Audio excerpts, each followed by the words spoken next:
सुप्रभात विद्यार्थी मित्र, वंदे मातरम, जय हिंद।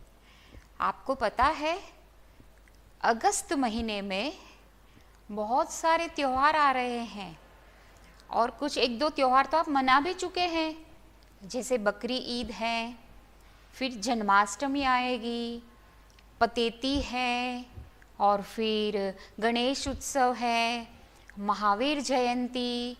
तो ये पूरा त्योहारों का महीना है ना। और श्रावण मास, पवित्र श्रावण मास भी चल रहा है।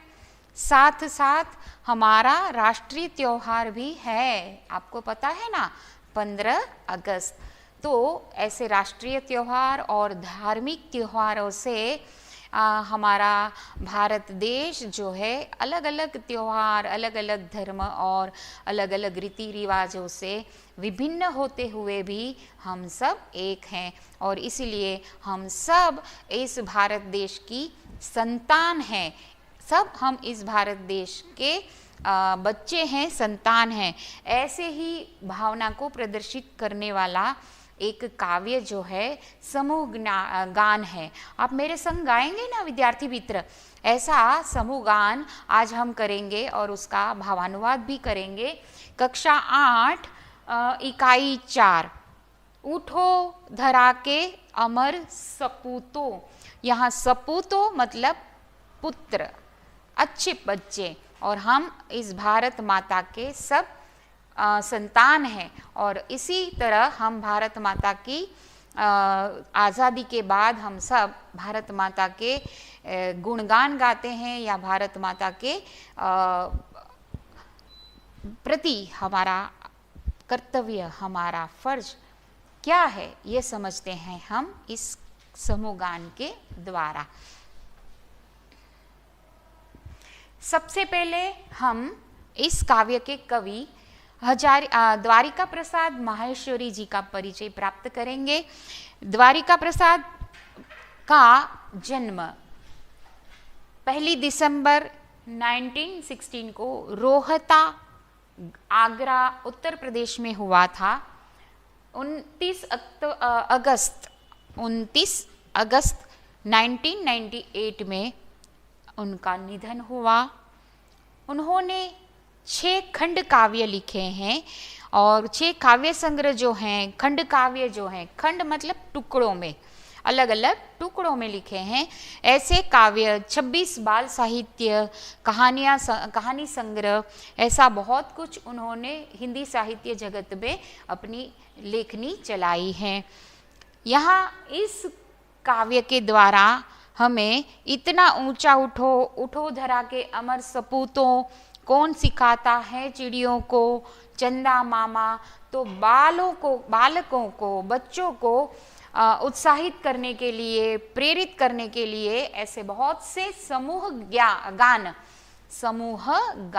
समूह मतलब सब एक साथ मिलकर गा सकते हैं, ऐसा गीत यहाँ इस काव्य में प्रस्तुत किया है और पुनः नया निर्माण करना है। विद्यार्थी मित्र, मैंने पहले ही बताया, आज़ादी के बाद हमें कुछ और नया करना है, कुछ न कुछ नया हमारे देश में निर्माण करना है, युवाओं को, युवकों को। और इसीलिए यहाँ हम भारत माता के सब सपूत, सब बच्चे, सब संतान, हमारी यही फर्ज है, हमारा यही कर्तव्य है कि हम देश के लिए कुछ करें।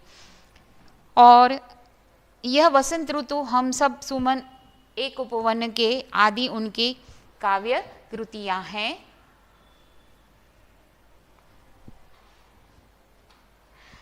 ये है भारत देश का चित्र और भारत माता का चित्र। हम सब जानते हैं कि केवल एक ही हमारा देश है जो हम अपने देश को, अपने राष्ट्र को, अपने नेशन को माता कहकर संबोधित करते हैं। कहीं आपने सुना है कि कोई देश में जैसे चीन चाचा कहते हो, ऐसा कहीं कुछ है नहीं ना। तो हम सिर्फ हमारे देश में ही, हम भारत माता की सब संतान हैं, इसीलिए हम भारत माता को, अपने देश को, अपनी देश की भूमि को, अपने जन्मभूमि को हम माता कहकर संबोधित करते हैं। तो विद्यार्थी मित्र, मेरे संग आपको समूह गान करना होगा। ठीक है, सब तैयार हैं? ओके। उठो धरा के अमर सपूतो, पुनः नया निर्माण करो। उठो धरा के अमर सपूतो, पुनः नया निर्माण करो। जन जन के जीवन में फिर से नव स्फूर्ति नव प्राण भरो। जन जन के जीवन में फिर से नव स्फूर्ति नव प्राण भरो। यह समूह गान है।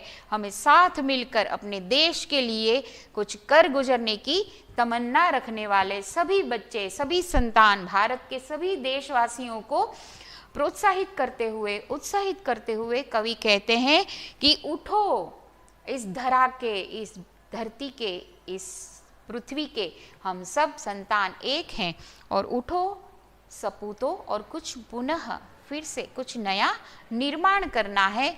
और जन जन के जीवन में, हर एक व्यक्ति के जीवन में हमें कुछ नया स्फूर्ति, नई जान, नई चेतना, नई जागृति पैदा हो, ऐसा हमें कुछ करना है। तो ये हमारे सब विद्यार्थी हैं, तैयार है ना मेरे साथ गाने के लिए? वेद, हित, हैनी, है ना, सब बच्चे मेरे साथ गाएंगे।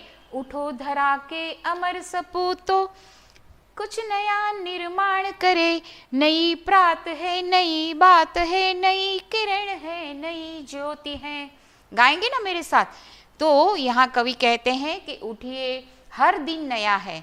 New day, new show, new life, है ना। नई प्रात है, यहाँ आज़ादी के बाद जैसे कुछ नया सूरज उगा हो, नई रोशनी हो, नया उजाला हो, ऐसा उत्साह हम सबके जीवन में आ गया है। और इसीलिए कहते हैं नई बात है, नई किरण है, नई ज्योति है। वही सूरज उग रहा था, वही किरणें थी, वही प्रातः होती है जैसे हर रोज होती है, ऐसा सूर्योदय हुआ है। पर यहाँ आज़ादी के बाद का जो सूर्योदय है, उसमें सब अपने आप को इतने उत्साहित, इतने प्रोत्साहित और इतने अपने आप को जागरूक समझते हैं, आज़ादी और गुलामी के बंधन से मुक्त होकर कुछ कर गुजरने की इच्छा रखते हैं। इसलिए कहते हैं नई प्रात है, नई बात है, नई किरण है, और ज्योति भी नई है। नई उमंगे, नई तरंगे, नई आस है, सांस नई। सांस हम जो लेते हैं वह तो वही है, पर अभी हम मुक्त रूप से सांस लेते हैं। हम किसी के बंधन में नहीं है, कहीं गुलाम नहीं है, हम आज़ाद हो गए हैं। और इसीलिए हम सब में उमंग है, उत्साह है, अपने देश के लिए कुछ करने के लिए आशा है। आस मतलब आशा, उम्मीद कुछ करने की। युग युग के मुरझे सुमनों में नई नई मुस्कान भरो। उठो धरा के अमर सपूतों, पुनः नया निर्माण करो। युग युग से, कई सालों से हमारा देश गुलाम था, बंधन में था, आज़ादी नहीं थी।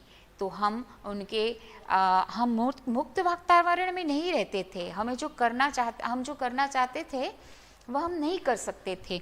इसीलिए कहते हैं कि जैसे मुरझे हुए हो, है ना, कोई आपको एक जगह बंद कर दे, जैसे खासकर आजकल ज़्यादा ऐसा हो गया है ना कि हमें घर में ही रहना है, कहीं बाहर आना जाना नहीं है। तो हम जैसे कहते हैं ना, जितना हम बाहर जाएंगे उतना हम खिलेंगे, खुलेंगे, खेलोगे तो भी आप विकसित होते हैं, हमारा तरोताज़ा मन रहता है। और यहाँ कहते हैं कि जैसे फूल मुरझा जाता है, आपने घर में पौधा लगाया है और वह पौधा आप एक रूम में बंद करके रखेंगे तो उसमें फूल पर्ण ऐसे खिलने की कोई गुंजाइश नहीं रहेगी। क्यों? क्योंकि उसको भी सूर्य की किरणें चाहिए, हवा चाहिए, पानी चाहिए, है ना। तो इसी प्रकार हमें भी यहाँ नई किरणें मिले तो हम खिल सकते हैं और कुछ नई मुस्कान हमारे जीवन में आ सकती है और हम कुछ नया निर्माण कर सकते हैं। डाल डाल पर बैठे विहग, कवि यहाँ पूरी सृष्टि में यानी हमारे देश में आज़ादी के बाद जो भी परिवर्तन आया है कण कण में और जन जन में, जो भी परिवर्तन आया है उन सारे परिवर्तन का अवलोकन करके हमें यहाँ कहते हैं कि डाल डाल पर बैठे विहग, विहग यानी पक्षी, कुछ नए स्वरों में गाते हैं। जैसे ऐसे लग रहा था हमेशा पक्षी बोलते हैं, नदियों का पानी बहता है, चिड़ियों की आवाज़ आ रही है, हवा बहती थी, सूर्य की किरणें थी, वह सब कुछ था सृष्टि में, जो भी आसपास हमारे प्रकृति थी ना वह सब थी। पर फर्क क्या था, हम आज़ाद नहीं थे, हम बंधन में थे, हम मुक्त नहीं थे। इसलिए कवि को अभी यह परिवर्तन, ये हम मुक्त वातावरण में कितना कुछ कर सकते हैं ऐसा प्रदर्शित करते हुए कहते हैं कि गुनगुन गुनगुन करते भौरे मस्त उधर मंडराते हैं। तो भौरे भी आजकल गुनगुन कर रहे हैं, गाते हैं और कुछ नए गाने गाते हैं। आज़ादी के पहले गाने थे और आज आज़ादी के बाद गाने जो हैं बहुत फ़र्क है ना उसमें भी। हाँ, तो ये है हमारे आज़ादी के बाद का वातावरण। नवयुग की नूतन वीणा में नया राग नव गान भरो, उठो धरा के अमर सपूतो कुछ नया निर्माण करो। तो सब को उठना है, आगे बढ़ना है, विकास करना है, प्रोग्रेस करना है, चाहे संगीत के क्षेत्र में हो, आर्ट के क्षेत्र में हो या पढ़ाई के क्षेत्र में, साइंस के क्षेत्र में, हर एक फील्ड में, हर एक क्षेत्र में हमें कुछ नया करना है। इसलिए कहते हैं कि कुछ नए राग, नए गाने, नई बातें, नया निर्माण करो कुछ। आप देख सकते हैं विद्यार्थी मित्र, ये सृष्टि के वातावरण में, प्राकृतिक वातावरण में भी जो परिवर्तन, वैसे आप देख सकते हैं हम आए दिन दौड़ते रहते हैं, भागते रहते हैं, तो हमें घर में भी हमारे पौधे लगे हैं ना, उसमें भी पता नहीं चलता कि कहाँ फूल खिला है, कौन सी कली खिली है, कौन से नए पर्ण खिले हैं। तो ऐसा ही माहौल था आज़ादी के पहले कि लोगों को कोई अपने आसपास क्या चल रहा है उसका कुछ पता ही नहीं चलता था। इसलिए कवि कहते हैं कि कली कली खिल रही इधर। आजकल लग रहा है जैसे कि हर कली खिल रही है, मतलब हर लोग, हर व्यक्ति, हर जन, प्रत्येक व्यक्ति में एक नया उत्साह है, नई उमंग है और कुछ करने की तमन्ना है और मुस्कुरा रहे हैं। धरती माँ की आज हो रही नई सुनहरी काया है। आप देख सकते हैं कि जैसे धरती माँ की सुनहरी काया कब हो सकती है, जब बारिश बरसती है और खेतों में अन्न उत्पादन होता है, नए नए पर्ण खिलते हैं, वृक्ष पर फूल खिलते हैं, तो सुनहरे अनाज के दाने जब लग रहे हैं और तब हमें लगता है कि जैसे ये धरती सुनहरी लगती है, सोने जैसा, सोने की चिड़िया थी हमारा देश, ऐसा कहते हैं ना।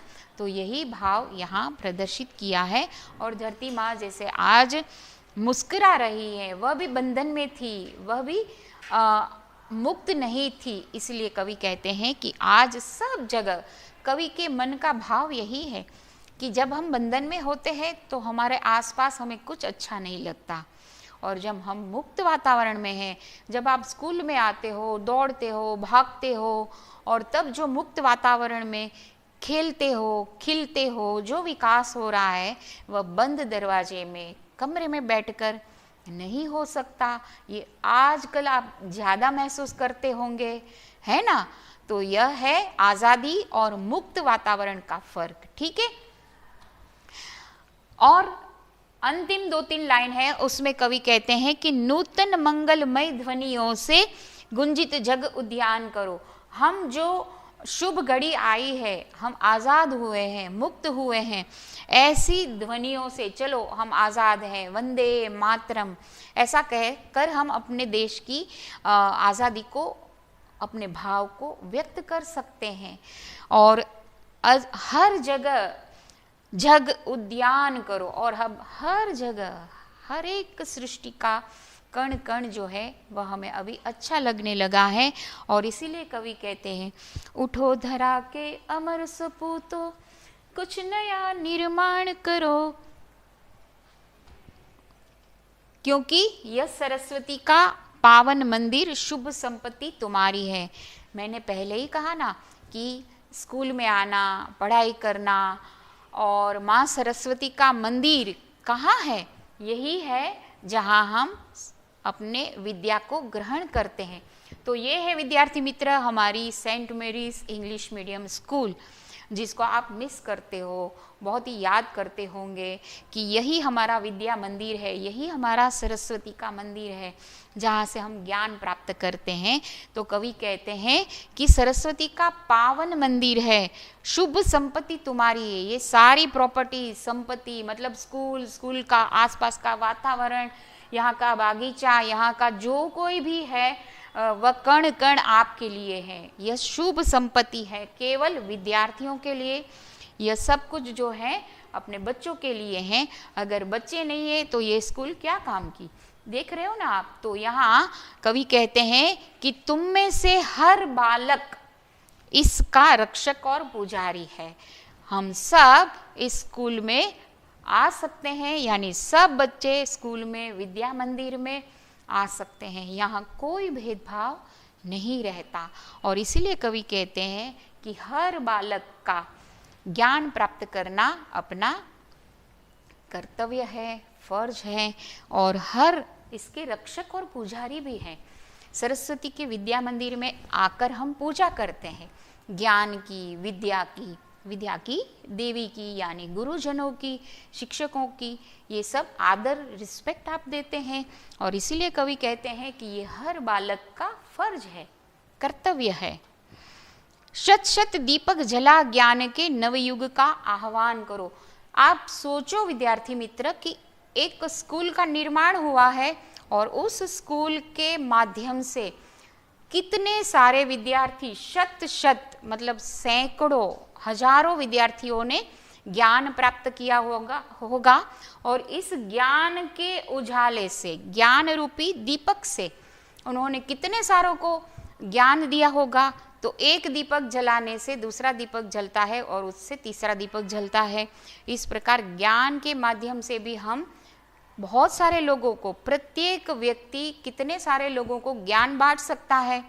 तो यह है कवि की कल्पना कि शत शत दीपक जला ज्ञान के नवयुग का आह्वान करो। आह्वान करो मतलब स्वीकारो, बुलाओ, और आप भी बहुत सारा ज्ञान और नॉलेज और कुछ नया सीख कर, नया निर्माण करके बहुत सारे लोगों को उसका फायदा उठाए, बहुत सारे लोग उनका लाभ उठाए। ऐसा कुछ करो, ऐसा कुछ निर्माण करो। ऐसे उठो धरा के अमर सपूतो, पुनः नया निर्माण करो।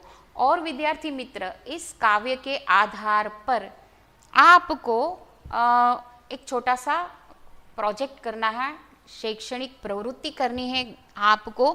कि मैंने यहाँ दिखाया है हमारे राष्ट्रीय प्रतीक, चिन्ह, सिंबल बहुत सारे हैं। आप जानते हैं कि हमारा राष्ट्रीय ध्वज है, ये हमारा राष्ट्रीय पक्षी है, ये हमारा राष्ट्रीय फूल है, हमारी राष्ट्रीय भाषा कौन सी है, हमारा राष्ट्रीय पेड़, पशु, पक्षी, फल और नदी और पैसे, धन, ये सारी चीज़ें और बहुत सारी चीज़ें ऐसी हैं जो हमारी राष्ट्रीय संपत्ति कहलाती है। तो हमें इस समूह गान के माध्यम से उठो धरा के अमर सपूतो, कुछ नया निर्माण करो, इस राष्ट्रीय भावना को उजागर करते हुए हमें हमारी राष्ट्रीय संपत्ति कौन कौन सी है, हम उनको कैसे सुरक्षित रख सकते हैं, इसके बारे में आपको कुछ जानकारी प्राप्त करके लिख कर तैयार रखना है। मिलते हैं हम कुछ नए प्रकरण में नए वीडियो के साथ। तब तक के लिए धन्यवाद।